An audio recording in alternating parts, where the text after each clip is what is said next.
Next will also be evaluations of the waterways and the ports on the Panhandle of Florida.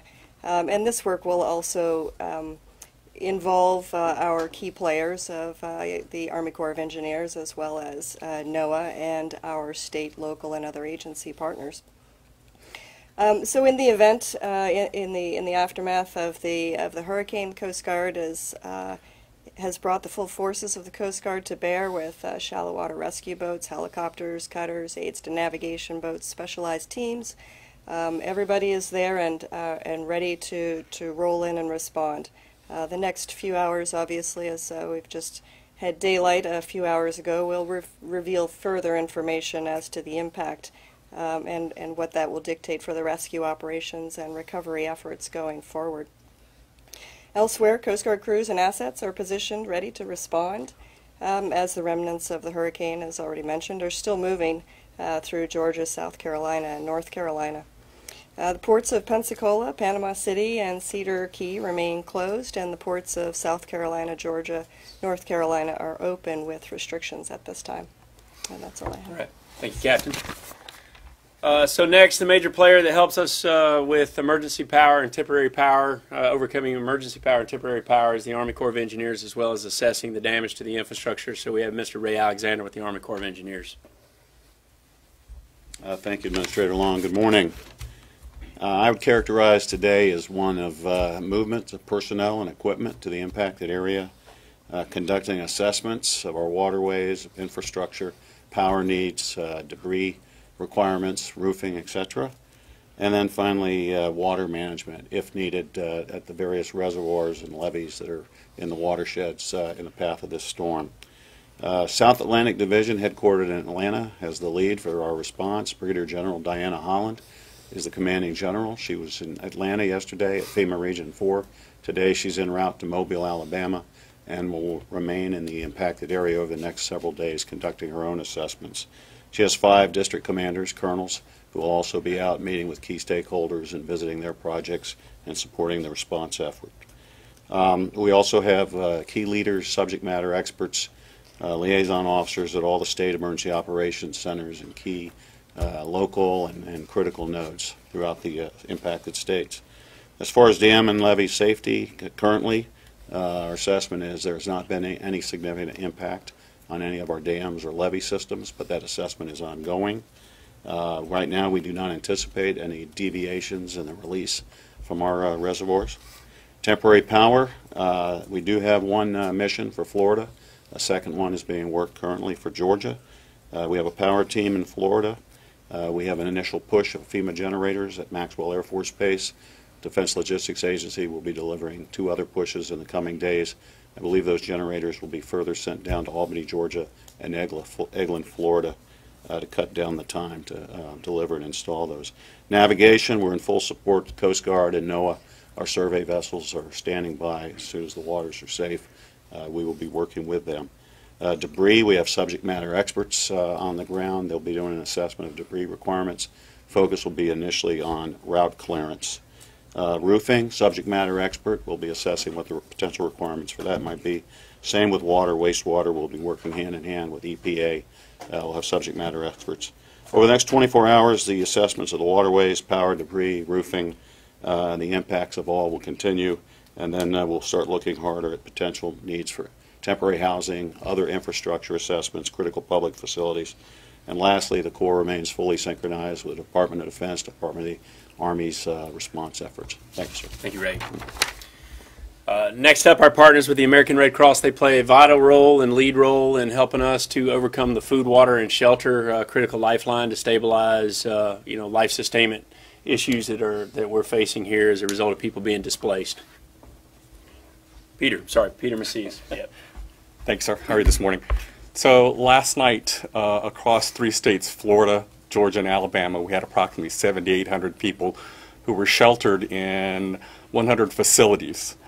And we're continuing to help and take care of those folks. As the sun comes up and we take a look at the damage, we know there are a number of people who will not be able to go back to their home. To that end, the American Red Cross is prepared and has pre-positioned shelter supplies, cots, blankets, and now moving in people into the area to help support and augment the Red Cross volunteers who are already there. And we're also prepared to work with our agencies to prepare tens of thousands and deliver tens of thousands of meals a day to those folks who've been impacted. All right. Thanks, sir. Thanks, Administrator. Buenos días, Daniel Yarguez de FEMA. La tormenta tropical Michael todavía es muy peligrosa para muchas partes de Florida, ya que pasó, pero todavía dejó muchos estragos. Entonces, continuamos nosotros vigilando la tormenta tropical Michael también a su paso por Georgia, por Carolina del Norte y Carolina del Sur. Y le pedimos a todos que tengan mucha precaución y mucho cuidado, ya que los caminos pueden estar bloqueados. Una de nuestras tareas y nuestras metas para Florida es empezar a limpiar estos caminos para poder entrar a comunidades que fueron impactadas. Y le pedimos a todas las personas que se mantengan fuera de los caminos, ya que pueden ser muy peligrosos todavía, aunque ya pasó la tormenta, y aquellos que están en la trayectoria de la tormenta, como en Georgia, Carolina del Norte, Carolina del Sur, que se mantengan también al tanto de lo que está pasando. También nuestra meta es estabilizar los servicios médicos, también los servicios de comunicaciones y la electricidad. Hay más de 30,000 equipos ya trabajando en esa área del país, en Florida, para poder restablecer los servicios eléctricos, pero les pedimos a las personas que tengan paciencia porque puede tardarse un poco esta tarea, ya que fue una tormenta devastadora. Hubo hospitales dañados también. Estamos trabajando como en el Departamento de Salud y Servicios Sociales, HHS, son uno de nuestros socios, para poder restablecer servicios y poder ver cuáles son las necesidades para poder operar y brindarle servicio a las personas que fueron afectadas. Nuestra labor principal también es salvar vidas. Es bien importante que podamos hacer esta tarea de salvar vidas. Empezamos con equipos de búsqueda y rescate ayer por la noche. Hoy, ya que salió el sol y que tenemos luz del día, vamos a continuar esas tareas de búsqueda y rescate. Y por último, el administrador Long platicó ayer con el presidente, le dio una actualización de lo que está pasando. Tenemos el apoyo de él 100% y también está en contacto con los gobernadores de los estados afectados como Florida, Georgia y Alabama para ver cuáles son las necesidades y con los equipos que tenemos desplazados ahí. Gracias. All right. Thanks, Daniel. Thank you, sir. All right, with that, we'll open up for questions. Yes, ma'am. With ABC News, is there still the concern that not enough people evacuated? And also, you mentioned the hospitals. There are several that are right there on the coast. Were they able to get out in time? You mentioned you're going to have medical personnel nearby. So when it comes to the general population, we'll see. I think Mexico Beach took the brunt. That's probably ground zero. It's hard to say. We haven't been able to get in and truly assess. It's going to take us some time to do that over the next 48 hours. To fully understand who did and who didn't evacuate. But it's really too early to tell at this point. In regards to hospitals, the last thing you want to do is try to evacuate a hospital. When you evacuate hospitals, people's lives are put into jeopardy, particularly with sensitive patients like ICU patients and different things.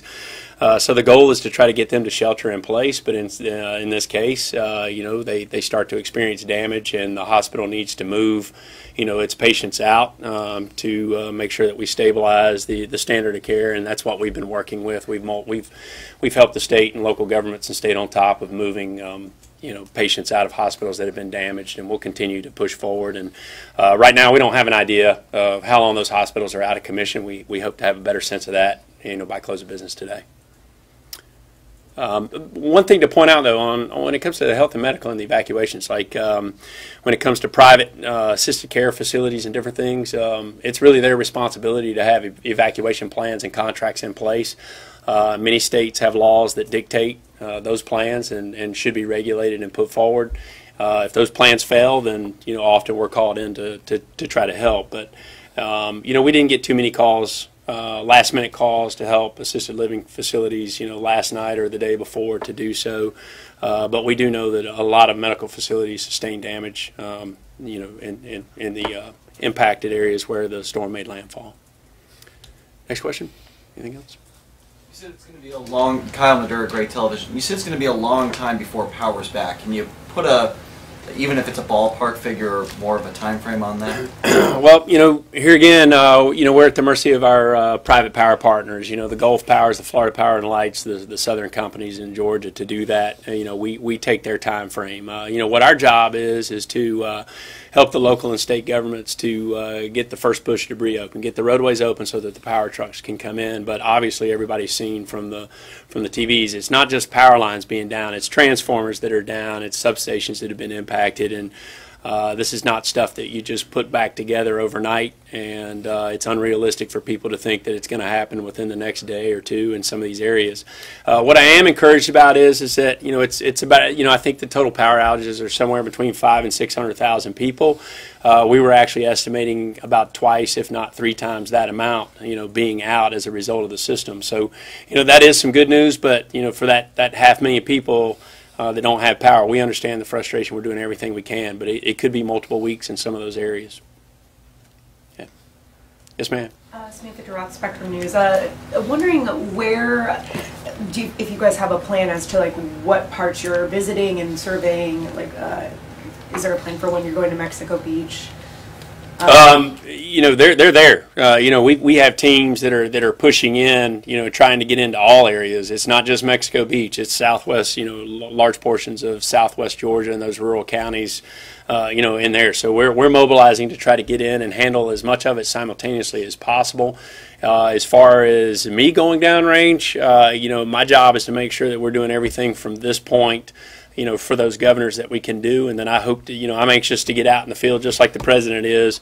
I hope to be downrange Saturday, Sunday sometime. But my job right now is to make sure that we're doing everything we can to, make sure that we're not, we're overcoming any shortfalls identified by our state partners. Yeah. Good morning, Greg Wallace at CNN.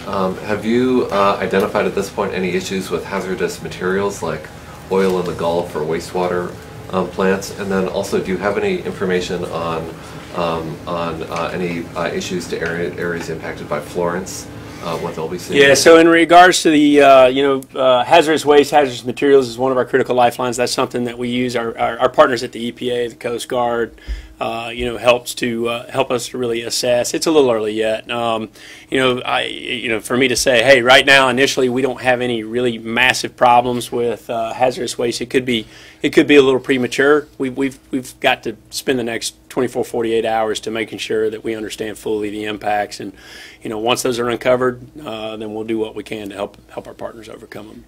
And then the second part of your question with Florence, the people in North and South Carolina have been through it, and this isn't going to help. We are encouraged, working with our partners at the Army Corps of Engineers. They do a tremendous job on water management. And, right now, because of the forward speed of the system, anytime that forward speed, and it's moving pretty quickly, that typically means less rainfall. But, some of the forecasts were isolated amounts of 9 inches in some areas in North Carolina, and it's tough for the riverine basins right now to handle that volume of water. But right now, the encouraging news is we're not anticipating any additional flooding over what's already occurred in Florence, but I know that those who are recovering would like this to get out, get out of their way so they can continue with the recovery. The problem is you're about to see storm surge of 2 to 4 feet again in some of those western Pamlico Sound and the coastal counties as the storm pushes out as well. So here again, it's not over. So folks, particularly in coastal North Carolina, need to be careful today. 2 to 4 feet in some of those low-lying areas can cause loss of life and damage. Yeah. All right, folks, any more questions? All right. Thank you. Thanks, folks. This way. Go out that way.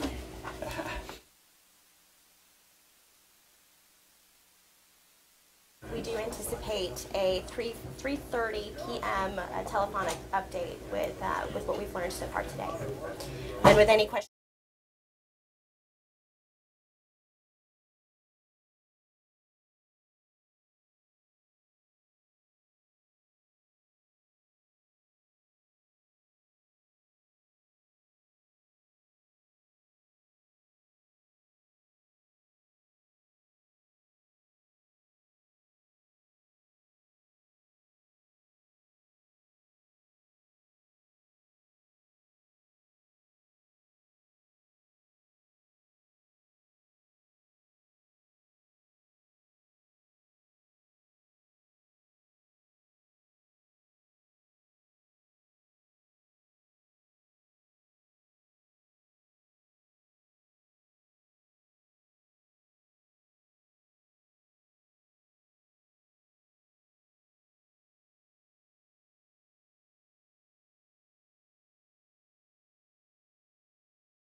other side.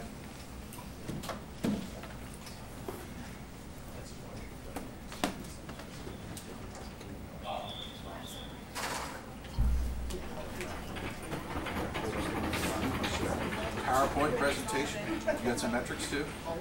Make sure you got the governor some metrics. Does everybody have copies? Fantastic.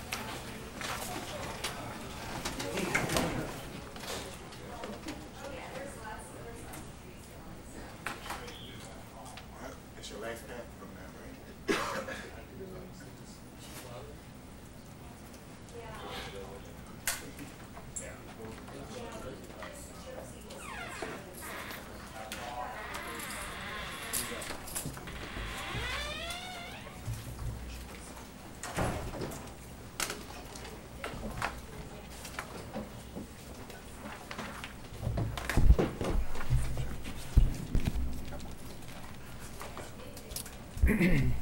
Good morning. I just received a briefing on Hurricane Michael from Emergency Management right here in Tallahassee. This morning, Florida's Gulf Coast, Panhandle, and Big Bend are waking up to unimaginable destruction. So many lives have been changed forever.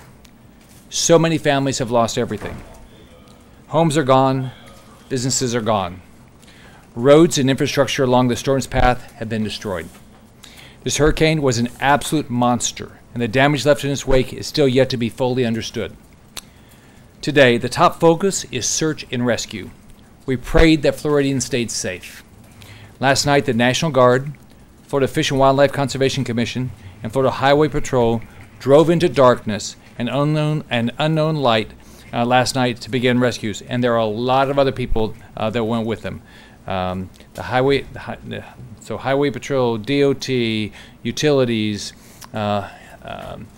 healthcare workers. I mean, it's the bravery of people doing this is unimaginable. Pray for each of these individuals.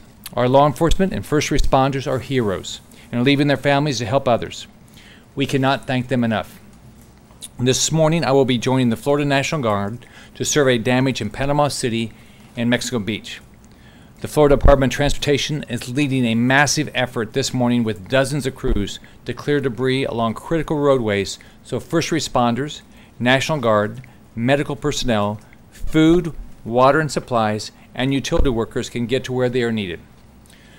Do not get out on the roads today. Do not travel home today. Roads are not open, and you will not be able to get home if you live in or near the coast. I know this has to be very, very frustrating. I know you just want to go home, you want to check on things, and begin the recovery process. We are working as quickly as possible to make that happen. But first we need your help, your patience, and your understanding that before you return, we have to make sure things are safe. And law enforcement and rescue workers are able to save lives. This also applies to families that sheltered in place.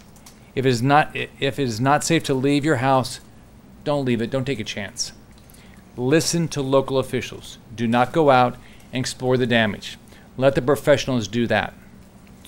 You will only put your own life and the lives of others at risk if you venture out onto unsafe roads. Again, if you and your family made it through the storm safely, which I prayed that you did, the worst thing you can do now is to act foolishly and put yourself and your family in danger or keep law enforcement and rescue workers from saving somebody's life. I cannot stress this enough.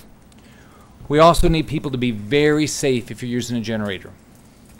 Do not put a running generator in your home.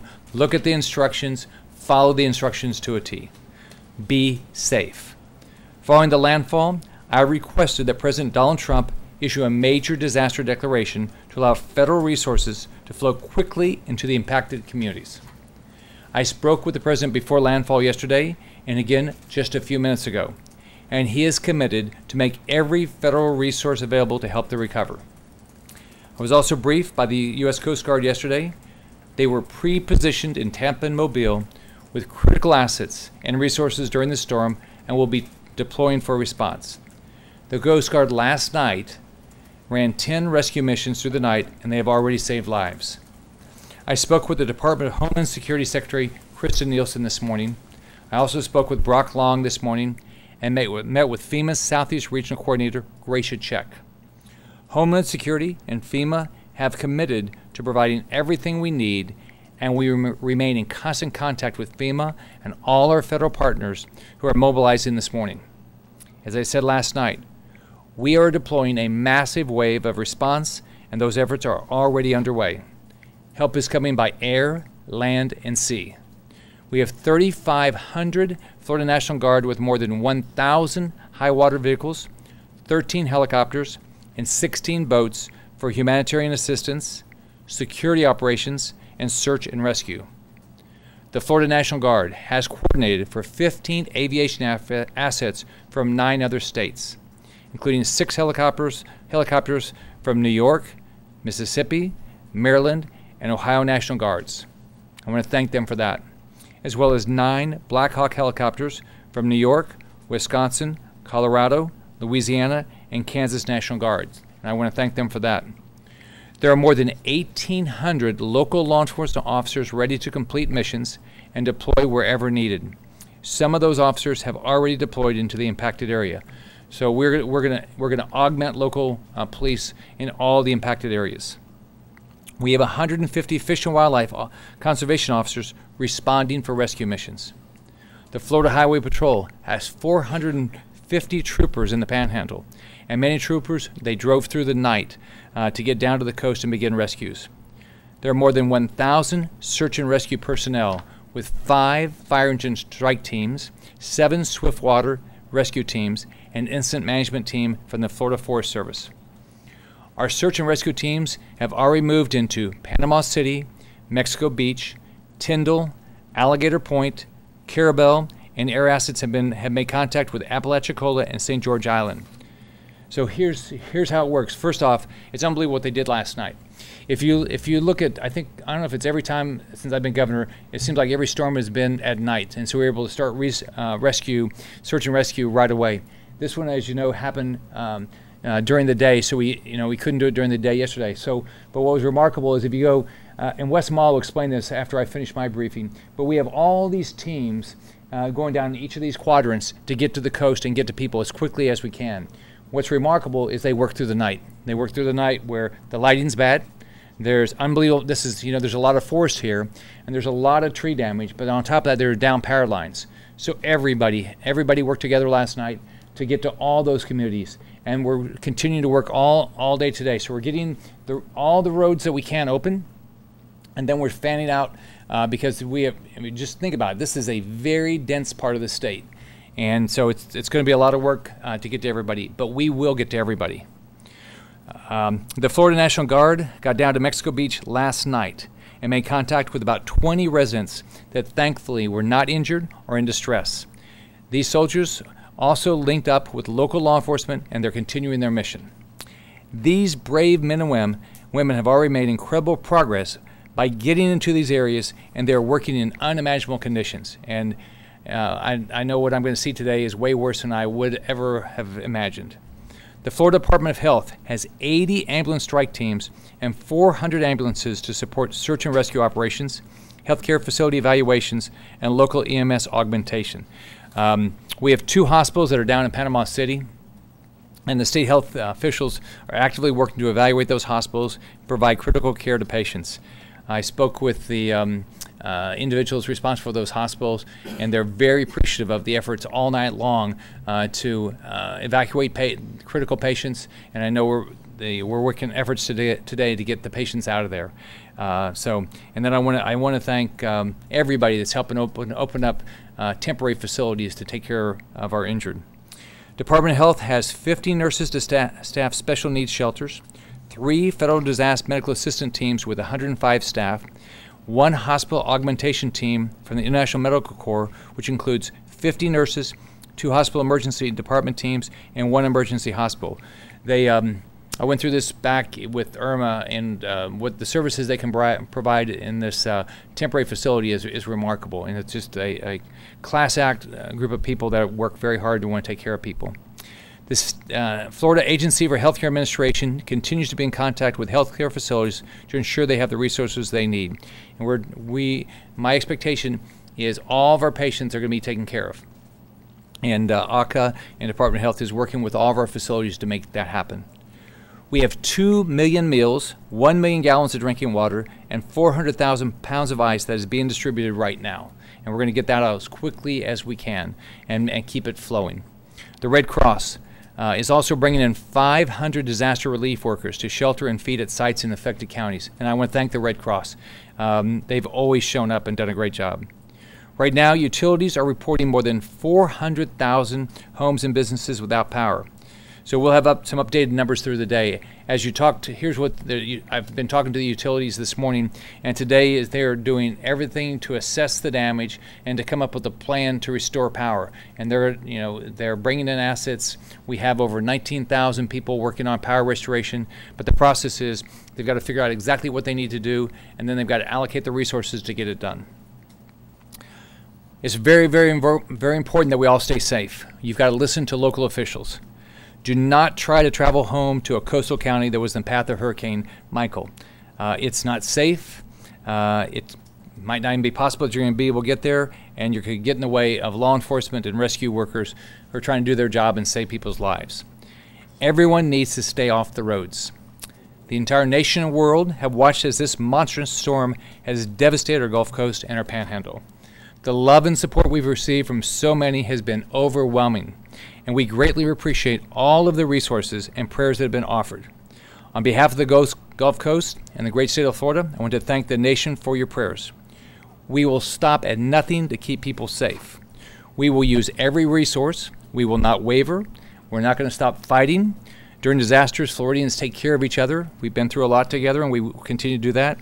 Floridians are strong. Floridians are resilient. We will recover, and we will do it together.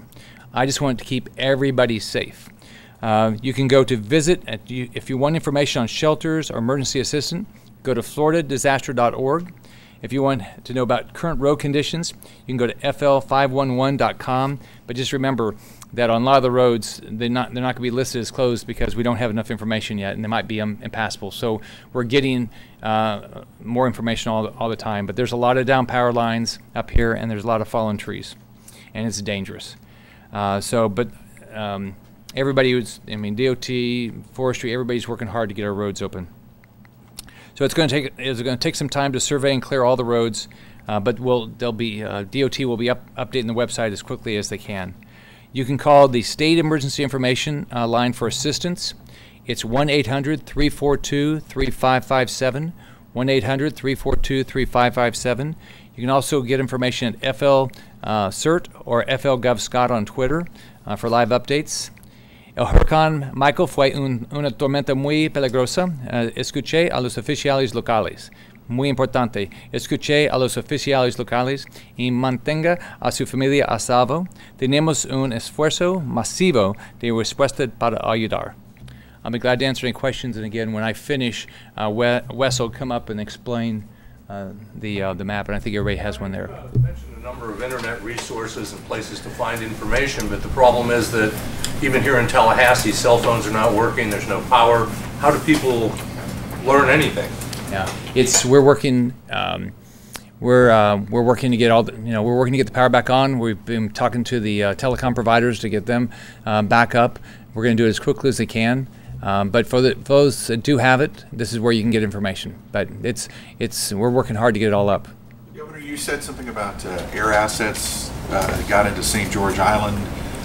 Did you get any report as to, did they find people there? Did they rescue people there? So what we know so far is that there didn't appear to be any significant issues there, but you really don't know all the information until you're on the ground. I just know that you were concerned about that yesterday. Yeah, because I know this thing came up fast. I know that we haven't had a lot of storm surge in the past, that people have had that experience, and I know that it picked up speed at the end, but I was really concerned about the people that, of course, didn't. I know that picked up speed at the end, but I was really concerned about the people that, of course, didn't evacuate. We have one unconfirmed death in Gadsden County, but that's the only one we know. And then, my heart goes out to I mean, my heart goes out to that family, and I know there was. I heard there was one in Georgia also, and so I always internalize this stuff. You think about your own family, so I just hope that that we don't have any additional deaths. I mean, I'm so worried about people. Governor, I see the Secretary here, and he has extended voter registration for the time that was lost on Tuesday, but the Democrats are saying that they need more. Have you given any thought to their lawsuit regarding or thoughts about extending voter registration? Sure. So voter registration, you could do it online through Tuesday night, and then what we did was, to the extent that a supervisor election office was closed on Monday, then we extended another the first day. So. What do you think about US 98? Is it wiped out? Is it going to have to be completely rebuilt? Can you explain that?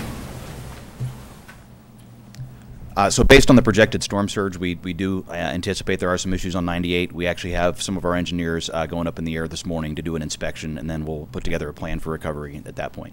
But what they did, we knew it was going to be a problem. So what they've been doing in the meantime is they've planned and they've already talked to contractors to try to whatever damage there's that we'll try to get it repaired as quickly as possible.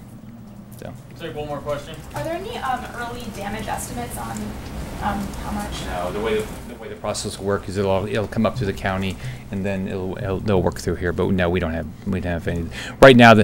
My it's all about let's. I mean, I want to like everybody else. You want to rebuild things, but I want everybody to be safe. And just remember, if hopefully everybody made it through the storm. Be safe. Don't there's down power lines. Don't touch them.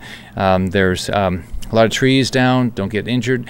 If you're going to use a generator, make sure you know how to use it and use it properly. I don't want to lose anybody. I didn't want to lose anybody during the storm, and I hope we didn't lose any more than, unfortunately, the individual up in Gadsden. And so be safe. Thanks, everybody.